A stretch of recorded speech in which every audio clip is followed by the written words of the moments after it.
Alrighty, Coach Rick here, and it's Tuesday night, it's Goodwood again. I'm feeling good, my legs were snappy, but within 4 minutes I was off the back. Here's what happened and why my Ultrahuman Ring knew I shouldn't have bothered racing.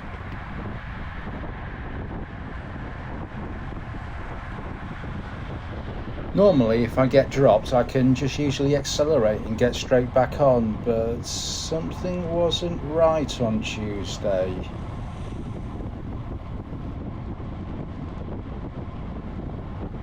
So here we are before the start. I'm feeling pretty good. My legs don't feel bad, mood's decent. Oscar's obviously keen. He's going to make a beeline to the front in a second, and Phil's probably telling me I'm a little bit too old to race. But here's what I didn't do. I didn't check my Ultrahuman Ring. My recovery score was 56, and that's solidly in the don't chase early moves like an idiot territory. Sleep, yeah, that was subpar as well. Not terrible, but not restorative either. And if you zoom out, it's part of a downward trend. Just not good.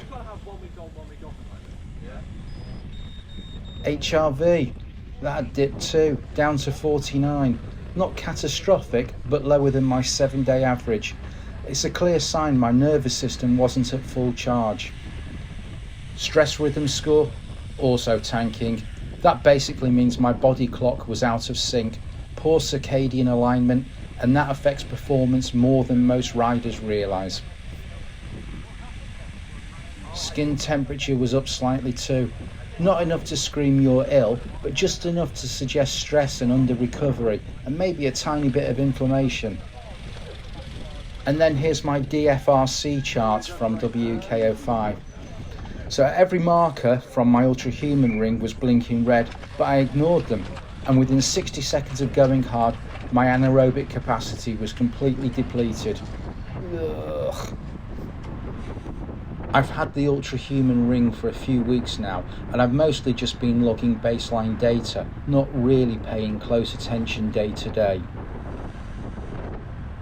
But looking back at the numbers from race day, yeah, turns out the data was absolutely spot on and matched exactly how my legs felt when I blew up. Total pants.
That's me making a move off the front just before it all implodes on me.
5 minutes into the race and I'm drifting backwards. I'm stuck in reverse gear, breathing out of my arse. There's a brief moment where the pace eases and I think I might claw back some composure. But then it kicks off again and yep, straight back into reverse.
First lap and it's adios my friends and goodbye legs.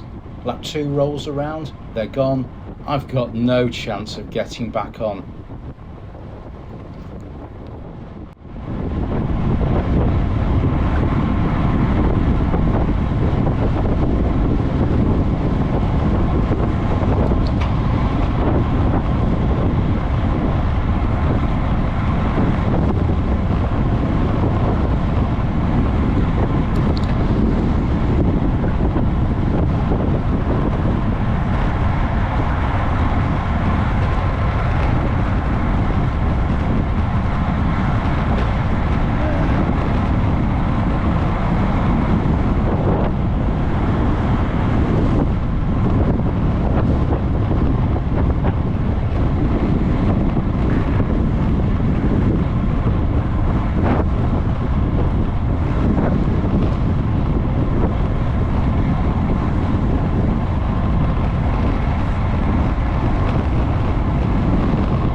On the bus side, the sun looks quite nice poking through the clouds.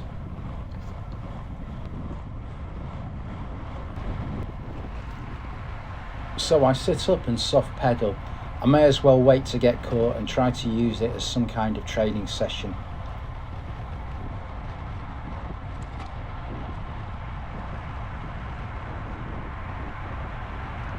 Here they come. I'll jump on the back 1 lap down and just stay out of the way so I'm not messing with the actual race.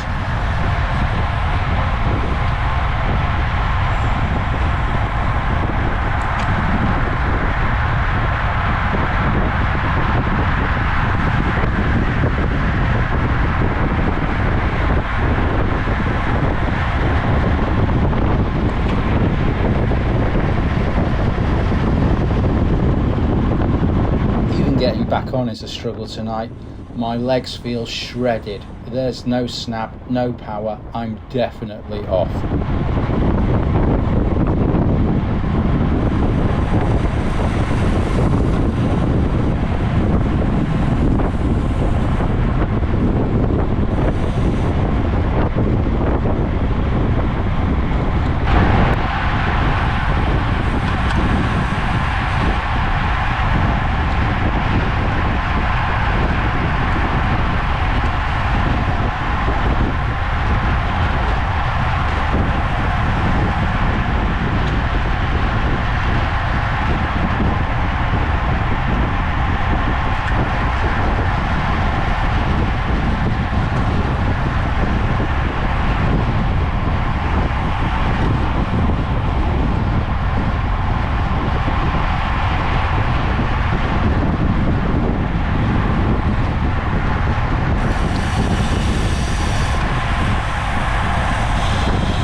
didn't contest the sprint as a lap down, and frankly I didn't want to get in the way of the actual race.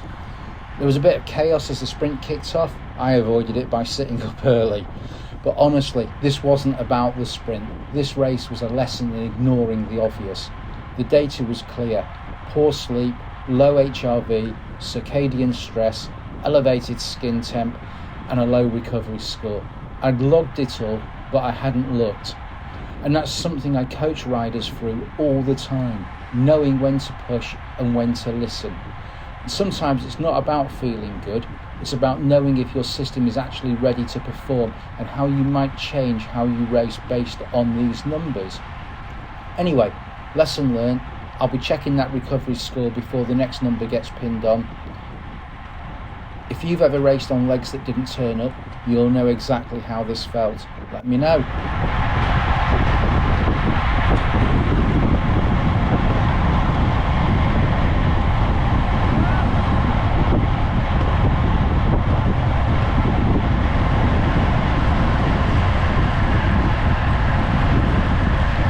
And just to be clear, I normally do check this stuff for my athletes and for myself, but the ring was still new. I was in the middle of logging baseline data and I just wasn't really looking at it yet.